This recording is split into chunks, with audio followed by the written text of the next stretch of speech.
Assalamualaikum warahmatullahi wabarakatuh. Hamdan wa syukrulillah. Wassalatu wassalamu ala rasulillah amma ba'd. Nama saya Ahmad Fadil Hussein akan mempresentasikan makalah dari kelompok 1, yaitu tentang pengertian akidah. Langsung saja, presentasi saya tentang pengertian akidah. Akidah menurut bahasa artinya adalah ikatan, sedangkan menurut istilah artinya adalah keyakinan di dalam hati serta pembenarannya terhadap suatu hal.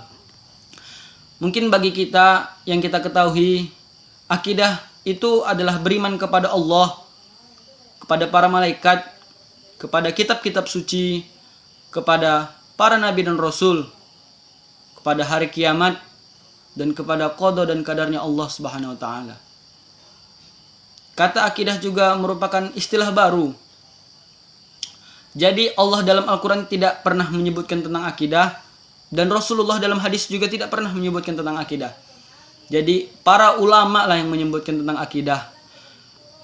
Dan ulama juga membolehkan penggunaannya selama kita mengetahui, selama kita memahami isi maknanya. Dalam Al-Quran Allah menjelaskan dalam surah Az-Zumar ayat 65 yang sekira-kira artinya, sungguh telah diwahyukan kepadamu dan kepada orang-orang yang sebelummu.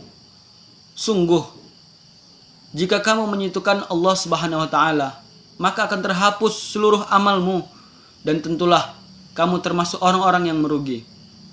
Ayat ini menunjukkan kepada kita bahwa pentingnya berakidah, pentingnya meyakini di dalam hati, dan pentingnya membenarkan apa yang kita yakini tersebut.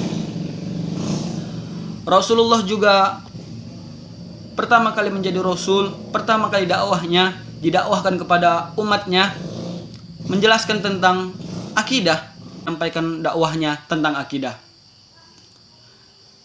Dan juga dahulu para rasul-rasul terdahulu, para nabi-nabi terdahulu menyampaikan dakwahnya tentang akidah.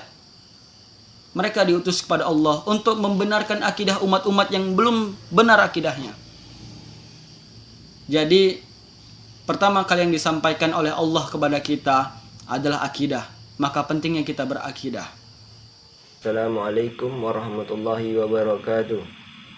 Izin perkenalan, nama saya Abdul Aziz, berasal dari kelompok 1. Di sini saya akan menjelaskan dasar hukum akidah. Dasar hukum akidah yang pertama yaitu Al-Quran.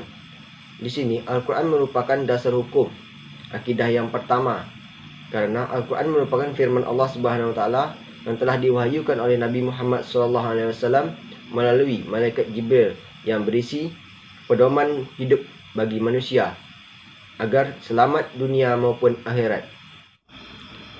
Selanjutnya, melalui Al-Quran ini Allah Subhanahu wa taala menuangkan firman-firman-Nya yang berkenaan dengan konsep akidah yang benar, yang harus dijalani dan diyakini secara mutlak dan tidak boleh ditawar-menawar oleh umat Islam. Manusia yang mengikuti petunjuk Al-Quran berarti telah memiliki akidah yang benar.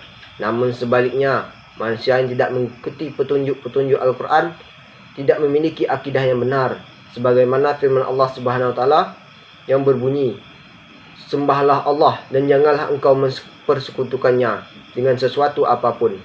Quran surat An-Nisa ayat 36. Dan selanjutnya yang kedua yaitu hadis. Hadis merupakan dasar hukum akidah Islam yang kedua setelah Al-Quran, baik sumber hukum dalam akidah maupun semua persoalan hidup.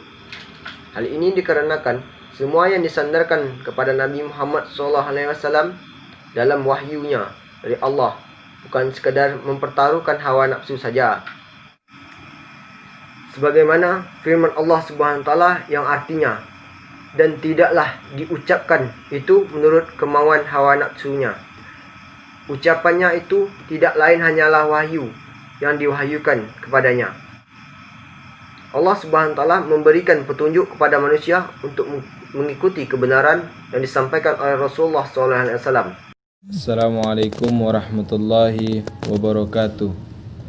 Saya Ahmad Alpirifai dari kelompok 1 akan mempresentasikan materi sumber-sumber akidah. Sumber-sumber akidah terdiri dari 5 bagian. Bagian yang pertama yaitu Al-Quran. Al-Quran merupakan kitab suci yang pertama kali diturunkan, di mana di dalamnya Allah telah menjelaskan segala sesuatu yang telah dibutuhkan oleh hambanya sebagai bekal kehidupan di dunia dan di akhirat. Dan ia merupakan petunjuk bagi orang-orang yang diberi petunjuk, pedoman hidup bagi orang-orang yang beriman, dan obat bagi jiwa-jiwa yang terluka. Yang kedua, As-Sunnah. As-Sunnah merupakan satu jenis wahyu yang datang dari Allah, walaupun lapasnya bukan dari Allah, tetapi maknanya datang darinya. Yang ketiga, Ijma' para ulama. Ijma' para ulama merupakan sumber akidah yang berasal dari kesepakatan para mujtahid umat Nabi Muhammad SAW setelah beliau wafat tentang urusan pada suatu masa. Mereka bukanlah orang-orang yang sekadar tahu tentang ilmu, tetapi juga memahami dan mengenalkan atau mengamalkan ilmu. Yang keempat, akal sehat manusia. Hal ini merupakan bukti bahwa Islam sangat memuliakan akal serta memberikan haknya sesuai dengan kedudukannya, dengan cara memberikan batasan dan petunjuk kepada akal agar tidak terlibat ke dalam pemahaman yang tidak benar, karena akal memiliki sifat keterbatasan dalam memahami ilmu atau peristiwa. Yang terakhir yaitu fitrah kehidupan. Setiap manusia memiliki fitrah untuk sejalan dengan Islam sebelum dinodai oleh penyimpangan-penyimpangan. Bukti mengenai hal ini adalah fitrah manusia untuk mengakui bahwa mustahil ada 2 pencipta alam yang memiliki sifat dan kemampuan yang sama. Assalamualaikum warahmatullahi wabarakatuh. Saya Disti Anjani dari kelompok 1 akan mempresentasikan hasil diskusi makalah kami dengan materi ruang lingkup akidah dan cara menetapkan akidah. Menurut Hasan al-Banna, ruang lingkup akidah meliputi ilahiyah, nubuwah, ruhaniyah, dan sam'iyah. Yang pertama adalah ilahiyah. Ilahiyah yaitu pembahasan tentang yang berhubungan dengan Allah Subhanahu wa Ta'ala, seperti wujud, nama-nama, sifat-sifat, dan perbuatan-perbuatan Allah Subhanahu wa Ta'ala. Yang kedua adalah nubuwah.